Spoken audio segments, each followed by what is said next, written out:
Gerd von Rundstedt was born into war long before he ever understood its cost. In December 1875, in the rigid world of Prussian militarism, his future had already been decided. His grandfather had fought against Napoleon. His father had risen to the rank of general. In the Rundstedt household, uniforms were not symbols, they were inheritance. Discipline was not taught, it was assumed. And service to the state was not debated, it was destiny. Yet even within that tradition, Rundstedt stood apart. He was not flamboyant, not ideological, not driven by visions of glory. He was methodical, reserved, and deeply professional. At 16, he entered the army as a cadet, beginning a career that would quietly stretch across 3 German states, the Kaiser's Empire, the fragile Weimar Republic, and eventually the Third Reich. Each regime would claim him, none would truly understand him. What made Rundstedt dangerous, though few realized it at first, was not ambition, but clarity. He believed war was a technical problem, not a moral crusade. Armies moved because logistics allowed them to move. Battles were won because coordination worked. Reality, to Rundstedt, was non-negotiable. That belief would eventually put him on a collision course with a system that could not tolerate truth. During the First World War, Rundstedt served primarily as a staff officer. While others sought medals at the front, he learned the machinery behind the lines, the flow of supplies, the timing of movements, the brutal arithmetic of manpower. Germany lost the war not because its soldiers lacked courage, but because the system collapsed under strain. Rundstedt saw this clearly. Defeat taught him something many officers refused to accept. Wars are not won by belief alone. When Germany surrendered in 1918, the officer corps fractured. Many blamed politicians, others retreated into bitterness. Some left the military altogether. Rundstedt did none of these things. He stayed. Through the chaos of post-war Germany, revolutions, coups, economic collapse, he remained in uniform.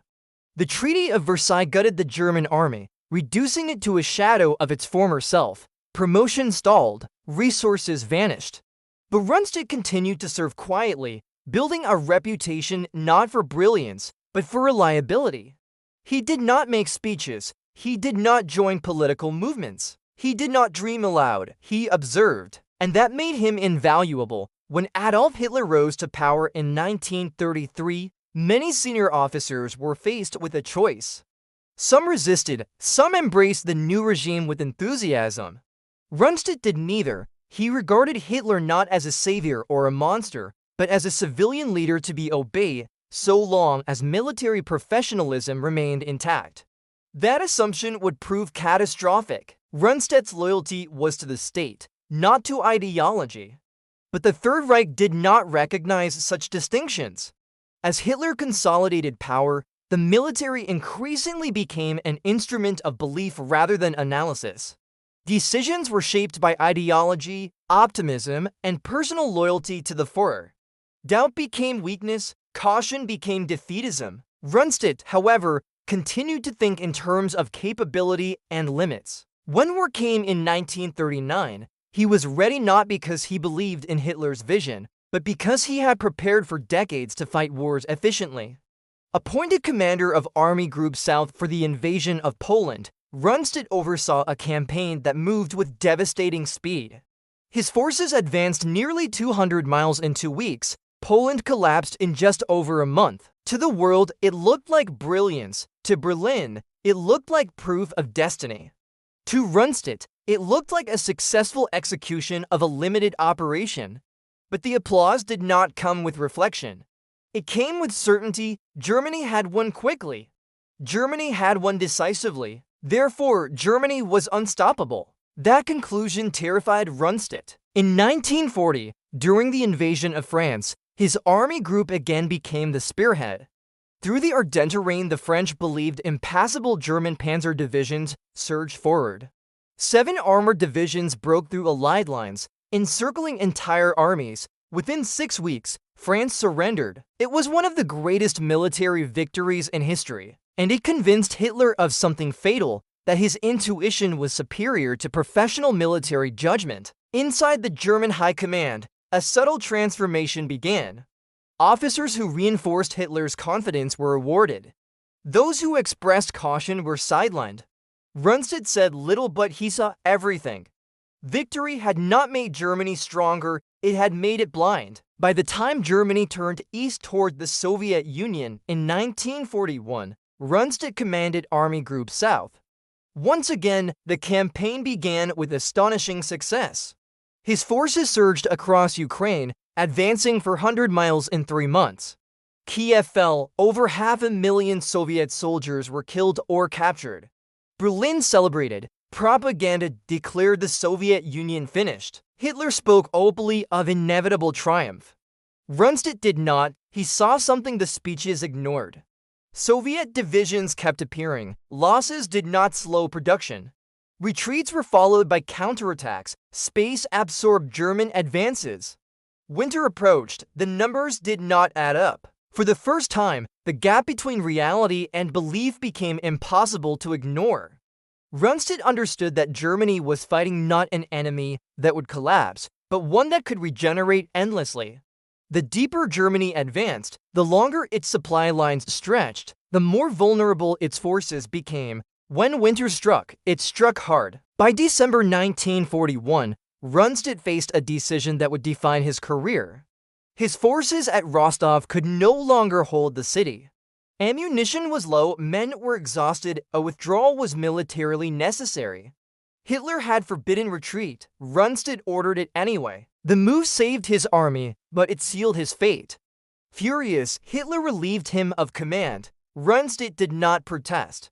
He offered his resignation, fully aware of what honesty cost in the Third Reich. For a moment, it seemed his career was over. Before we go any further, if this story is already gripping you, please click the subscribe button and like the video. It helps more people discover these deeply researched historical narratives, and it allows us to keep telling stories that reveal not just what happened, but why it mattered. Rundstedt had learned the central lesson of Nazi command culture. Reality was negotiable, but obedience was absolute. And yet, even as he was pushed aside, Germany could not escape the consequences of silencing its most capable minds. Because the war was only getting larger, the lies were only getting louder. And the cost of ignoring truth was about to become unbearable. When Gerd von Rundstedt returned to prominence, Germany was intoxicated by its own success. The early years of the war had produced results so overwhelming that doubt itself seemed unnecessary. Poland had fallen in weeks, France in mere days. Europe lay stunned, its old military assumptions shattered. To Adolf Hitler and his inner circle, this was not the product of careful planning or professional execution, it was proof of destiny. To Rundstedt, it was something far more fragile. From the outside, the German war machine appeared flawless. Blitzkrieg had become a legend almost overnight. Speed, coordination, and shock had overwhelmed enemies who still planned for wars of attrition. German generals were celebrated. Hitler was revered as a military genius. And anyone who questioned the momentum of victory was quietly pushed aside. But beneath the surface, Rundstedt saw warning signs that few dared to name. The invasion of France in 1940 was not merely fast, it was risky. The drive through the Ardennes succeeded not because it was invincible, but because the Allies failed to respond in time. German supply lines were thin, fuel shortages loomed. A determined counterattack could have turned success into disaster. Rundstedt knew this. He had watched his armored columns advance faster than logistics could safely support them. But no one wanted to hear caution after victory. In Berlin, success rewrote reality. If Germany had won quickly, then Germany would always win quickly. The distinction between favorable conditions and permanent superiority disappeared. Hitler increasingly viewed war not as a technical discipline, but as an expression of will. If Germany advanced boldly enough, resistance would collapse. This belief hardened into doctrine. By 1941, Germany turned east toward the Soviet Union with the same confidence. Operation Barbarossa was launched as the largest invasion in human history. Once again, early results were spectacular. Entire Soviet armies were encircled and destroyed. Cities fell, millions of prisoners were taken. To Hitler, this confirmed everything. To Rundstedt, it confirmed nothing. As commander of Army Group South, Rundstedt led the drive through Ukraine. His forces advanced hundreds of miles in a matter of months. Kiev fell in one of the largest encirclements ever achieved. The scale of the victory was staggering, and yet something was wrong. Despite catastrophic losses, the Red Army did not collapse. New formations appeared where none were expected. Factories moved east. Rail lines continued to function. Even as German troops pushed forward, resistance hardened rather than dissolved. The war was not ending, it was expanding. Rundstedt understood something fundamental that ideology refused to accept. Germany did not have the manpower, industrial depth, or logistical resilience to fight a prolonged war on multiple fronts. The victories of 1939 and 1940 had been conditional. They relied on surprise, concentration, and enemies who were unprepared. The Soviet Union was not unprepared forever. As autumn turned to winter, the German advance slowed. Mud swallowed vehicles, fuel shortages worsened. Men lacked winter clothing, supply lines stretched across hostile territory. And still, Hitler demanded continued advance. Retreat was forbidden, pause was defeatism. When temperatures plunged and Soviet counterattacks intensified, Rundstedt faced reality head-on. Holding Rostov was no longer possible. To remain would mean annihilation. So he made the decision no ideology could justify. He ordered a withdrawal. It was the correct military choice. It was the unforgivable political one. Hitler exploded. Retreat contradicted everything he believed. To him, giving ground was not strategy, it was weakness. Rundstedt was summoned, denounced, and dismissed. His decades of service meant nothing in the face of disobedience. Rundstedt offered his resignation calmly. He did not argue. He did not plead. He understood now, with absolute clarity, that the German high command was no longer a place where truth could survive. For a brief moment, he faded from the center of events. Others took his place, men more willing to obey, more eager to reinforce illusion. And the war continued, driven increasingly by fantasy rather than calculation. But Germany's problems did not disappear with Rundstedt's removal. In fact, they multiplied. The Eastern Front bled men and material at an unsustainable rate. Allied bombing campaigns intensified in the West, crippling industry and infrastructure. The U-boat war turned against Germany. Air superiority vanished. The resources that had fueled early victories were being consumed faster than they could be replaced. The Reich needed experienced commanders, and reluctantly, it turned back to the very man it had punished. In 1942, Rundstedt was recalled and placed in command of Western Europe. Officially, it was a position of honor. In reality, it was a burden no one else wanted. His task was to defend nearly 3,000 miles of Atlantic coastline against an Allied invasion everyone knew was coming. What Rundstedt found was deeply unsettling. The Atlantic Wall was more myth than fortress. Fortifications were incomplete. Divisions were under strength. Many units consisted of older men, teenagers, or conscripts from occupied territories with questionable loyalty. Equipment was outdated. Ammunition was limited, fuel was scarce. Worst of all, Germany had lost control of the skies. Allied aircraft roamed freely, striking rail lines, bridges, factories, and troop movements. German units could not move by day without suffering losses. Rundstedt understood that any major Allied landing would be accompanied by overwhelming air power, something Germany could no longer counter. He raised concerns. He requested reinforcements. He warned of collapse. The responses were polite and empty. Hitler's attention remained fixed on belief rather than balance. He trusted in miracle weapons, last-minute counterattacks, and the supposed weakness of the Allies.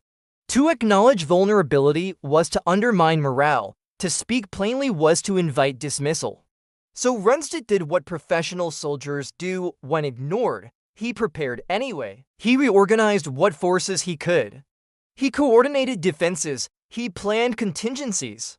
But privately, he understood the truth. Germany no longer controlled its own fate.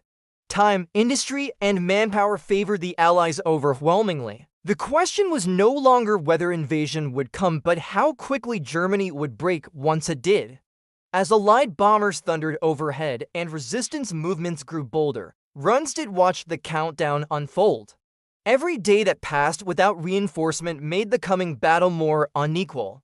Every report from the east confirmed that Germany was being slowly ground down. Still, Berlin demanded optimism. Still, honesty remained dangerous.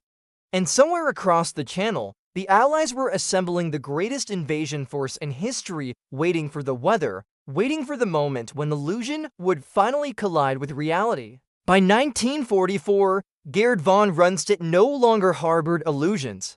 He commanded German forces in Western Europe with the full knowledge that the war was slipping beyond recovery. The question was no longer how to win, but how to delay collapse long enough to avoid total annihilation. Yet even that limited objective required something the Third Reich increasingly lacked: honesty. Rundstedt understood the Western Front as a ledger of losses waiting to be balanced, and Germany was already bankrupt. Allied bombing had reduced rail networks to chaos. Fuel was rationed to the point of paralysis. Replacement troops arrived untrained, under-equipped, and demoralized. Air superiority belonged entirely to the Allies. German divisions could not maneuver freely, could not resupply efficiently, and could not conceal their movements. And yet, in Berlin, optimism remained mandatory. Hitler's vision for the defense of Western Europe was ideological rather than practical. He believed the Atlantic Wall would break the Allied invasion at the shoreline. Rundstedt knew this was fantasy. Static defenses without mobile reserves were vulnerable. Once the Allies established a foothold, only rapid counterattacks by armored divisions could push them back into the sea. But armored divisions required fuel. Fuel required functioning infrastructure. Infrastructure required air superiority. Germany had none of these. Rundstedt argued for flexibility. He wanted the freedom to move panzer divisions quickly to meet the invasion wherever it landed. Others, notably Erwin Rommel, pushed for stronger coastal defenses, fearing Allied air power would prevent movement inland. The debate itself revealed the deeper problem. Germany no longer had enough strength to pursue either solution fully. It was a debate over how to lose more slowly. As spring turned to summer, Allied preparations became impossible to ignore. The skies buzzed constantly with reconnaissance aircraft. Resistance activity increased. False intelligence and deception operations flooded German channels. Somewhere along the coast of France, the invasion would come. On June 6, 1944, it did. Allied forces landed in Normandy under the cover of overwhelming naval and air power. Paratroopers dropped inland. Beaches erupted in fire and chaos. Despite heavy casualties, the Allies established multiple beachheads. The Atlantic Wall, touted as impenetrable, was breached in hours. Rundstedt's worst fears were realized immediately. German counterattacks were delayed by confusion and lack of fuel. Air attacks shredded moving columns. Orders from Berlin arrived slowly and contradicted reality on the ground. Hitler refused to release armored reserves without personal approval. By the time permission came, opportunities had passed.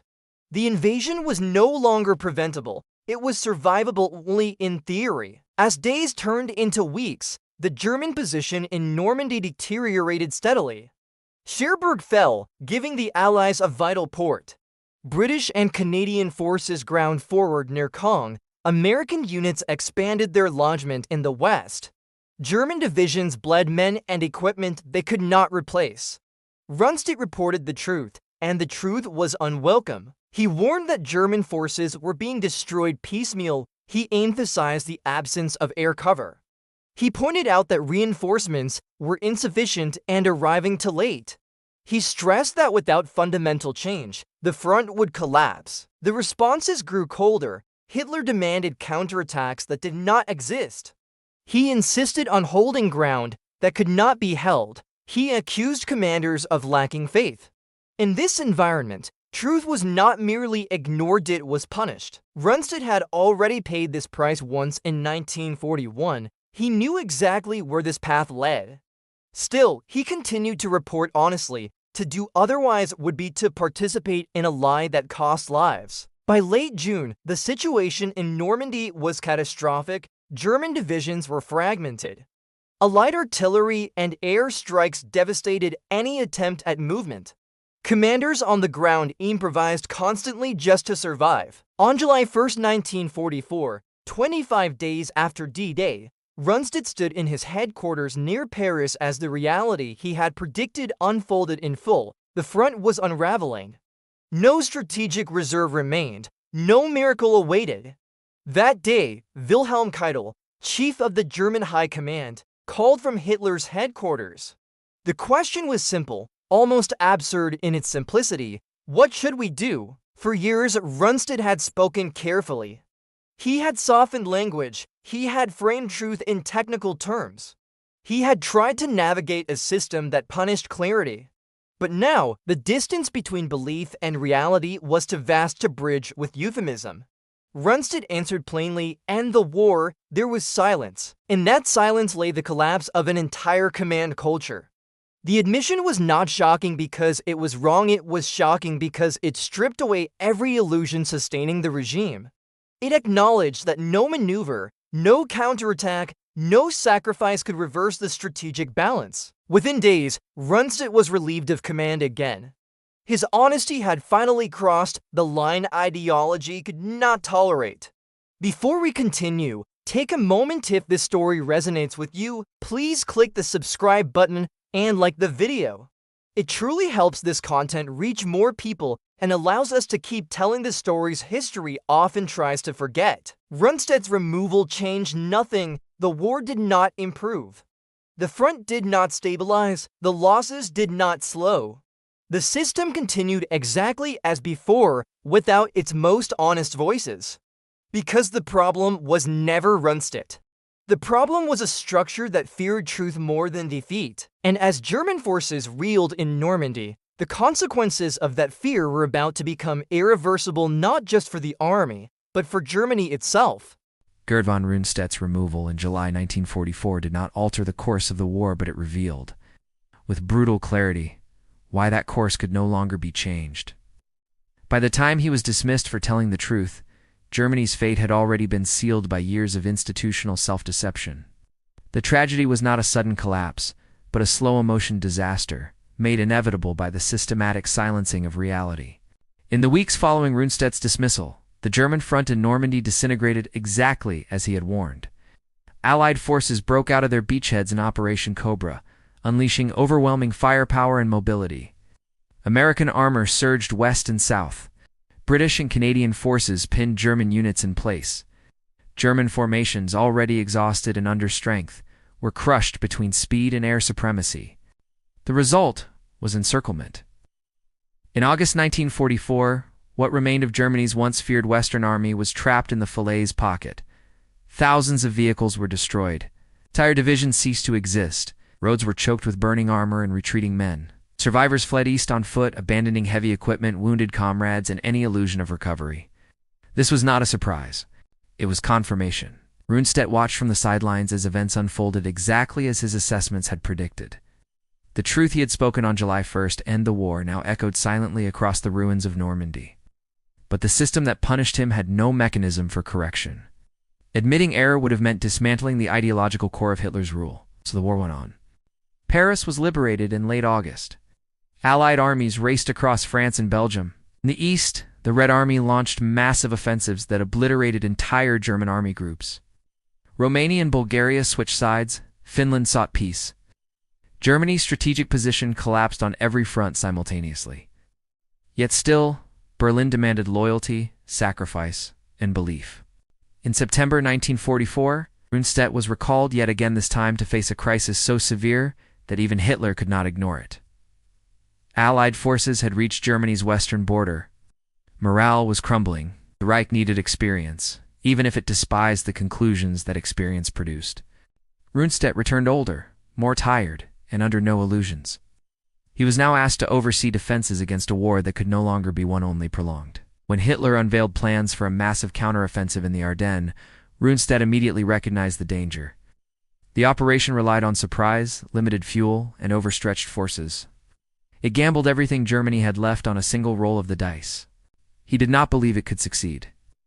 The Battle of the Bulge, launched in December 1944, achieved temporary surprise but nothing more. German forces advanced briefly, creating a dangerous bulge in Allied lines, but fuel ran out, air superiority returned, and Allied resistance hardened. Within weeks, the offensive collapsed. Germany had expended its last strategic reserve. There would be no recovery. There would be no second chance. By early 1945, Allied armies crossed the Rhine. The Red Army closed in from the east. German cities were reduced to rubble. Civilian suffering reached unimaginable levels. And still, Hitler refused surrender. Rundstedt, sidelined once more, could only watch as Germany fulfilled the trajectory he had outlined years earlier. The war ended not with negotiation, but with total defeat. Berlin fell. Hitler committed suicide. Germany lay occupied, divided, and devastated. Millions were dead. Entire regions were destroyed. Nothing had been gained by refusing the truth. After the war, Rundstedt was captured by the Allies. He was interrogated, criticized, and held accountable for serving the Nazi regime, rightly so. Yet even his critics acknowledged his defining characteristic. He was not a fanatic. He was not a dreamer. He was a professional soldier who understood the limits of power and paid for saying so. He was never tried at Nuremberg due to age and ill health, lived quietly until his death in 1953, largely forgotten by a world eager to move on. But his story remains one of the clearest warnings modern history offers. Germany did not collapse because it lacked intelligence. It collapsed because intelligence was unwelcome. The Third Reich built a command structure where optimism replaced analysis, where loyalty outweighed competence, and where reality became an enemy to be defeated rather than a condition to be managed. In such a system, disaster is not an accident, it is the logical outcome. Rundstedt's career traced that descent with painful precision, a soldier trained to see clearly, a commander rewarded for success, a realist punished for honesty, a witness to the consequences of silence. The most haunting aspect of his story is not that he failed to stop the war, but that he understood its end long before it arrived. His final act of defiance was not rebellion, but clarity. And in a regime built on fantasy, that clarity was unforgivable. History often remembers bold speeches and dramatic last stands. But sometimes, the most important words are spoken quietly into a telephone line when no one is willing to listen. End the war. Those words did not change history. They explained it.